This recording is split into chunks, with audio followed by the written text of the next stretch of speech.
Bismillahirrahmanirrahim. Assalamualaikum warahmatullahi wabarakatuh. Selamat datang di channel YouTube Belajar Berkarya. Pada kali ini, saya akan berbagi video tentang sejarah bagaimana peristiwa tenggelamnya kapal motor penyeberangan Tampomas II yang saya mendapatkan di sebuah situs, yaitu kompas.com. Nah, bagi Anda yang baru pertama kali singgah di channel ini, silakan Anda untuk klik subscribe, like, dan share ke teman-teman yang memerlukan. Terima kasih. Semoga Anda selalu sehat dan sukses. Amin ya robbal alamin. 41 tahun yang lalu, tepatnya tanggal 27 Januari tahun 1981, kapal motor penyeberangan KMP Tampomas II tenggelam di perairan Masalembo, Laut Jawa. Pada 1980-an, KMP Tampomas yang dikelola oleh PT Pelni merupakan salah satu kapal laut yang melayani penumpang antar pulau. Kronologi kejadian diberitakan harian Kompas, tanggal 27 Januari tahun 1981. Kapal penumpang Tampomas II milik PT Pelni terbakar pada hari Minggu sekitar pukul 23 waktu Indonesia Tengah. Lokasinya sekitar 220 mil laut menuju pelabuhan Ujung Pandang. Kapal itu berangkat dari Jakarta dengan membawa 1054 penumpang dan 82 awak kapal.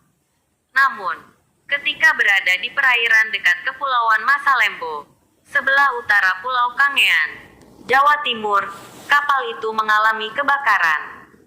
Menurut Sekditjen Perhubungan Laut kala itu, Fani Habibi, dalam keadaan cuaca yang jelek itu penumpang mengalami kepanikan sehingga beberapa orang terjun ke laut.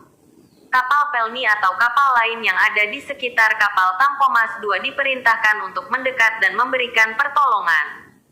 Beberapa kapal di antaranya adalah Wayabula, Ilmanul, Brantas, 2 kapal penyapu ranjau TNI Angkatan Laut, dan sebuah kapal navigasi perhubungan laut.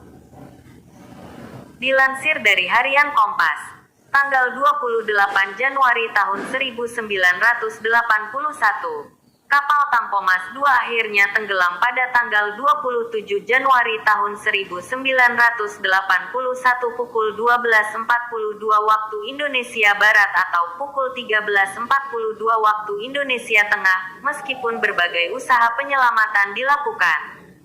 Upaya penyelamatan terkendala cuaca yang buruk. Pesawat Albatros Skuadron Udara 5 TNI Angkatan Udara yang lepas landas dari Bandara Juanda pada pukul 6.35 bermaksud mendarat di perairan sekitar lokasi musibah. Akan tetapi, gelombang besar setinggi 7-10 meter, angin kencang, dan hujan mengurungkan rencana pendaratan.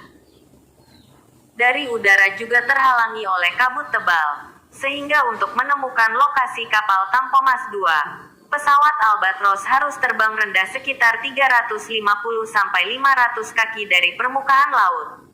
Penyebab kecelakaan Tampomas II, tenggelamnya KM Tampomas II dikenang sebagai tragedi kemanusiaan yang sangat memilukan. Peristiwa ini tercatat sebagai musibah terbesar dalam sejarah maritim nasional, sekaligus musibah ketiga yang tergolong terbesar di dunia saat itu. Mengutip harian Kompas, tanggal 26 Juni tahun 2015, musibah ini menelan 369 jiwa, baik penumpang maupun awaknya. Kecelakaan itu disebut berasal dari percikan api di kabin kendaraan. Api itu kemudian membesar dan menjalar ke seluruh bagian kapal. Selain rendahnya disiplin, tenggelamnya KM Tampomas II juga akibat awak kapal tidak memahami cara dan prosedur penggunaan semua peralatan pertolongan. Penulis, Nur Fitriatus Soliha. Editor, Rendika Ferry Kurniawan mengungkapkan bahwa kecelakaan itu disebut berasal dari percikan api di kabin kendaraan. Api itu kemudian membesar dan menjalar ke seluruh bagian kapal.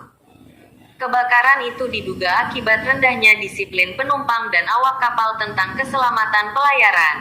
Di antaranya tidak mematuhi larangan merokok di tempat-tempat tertentu, seperti kabin kendaraan, selama pelayaran. Selain rendahnya disiplin, tenggelamnya KM Tampomas II juga akibat awak kapal tidak memahami cara dan prosedur penggunaan semua peralatan pertolongan. Belakangan diketahui baju pelampung, life jacket tidak dapat digunakan untuk penumpang awam serta radio portabel yang seharusnya ada di dalam sekoci tidak berada di tempatnya. Atas keteledoran tersebut, sejumlah awak kapal mendapat sanksi administratif oleh Mahkamah Pelayaran. Sekian video tentang sejarah tentang peristiwa tenggelamnya kapal motor penyeberangan Tampomas II. Semoga bermanfaat. Mohon maaf atas segala kekurangan. Wassalamualaikum warahmatullahi wabarakatuh.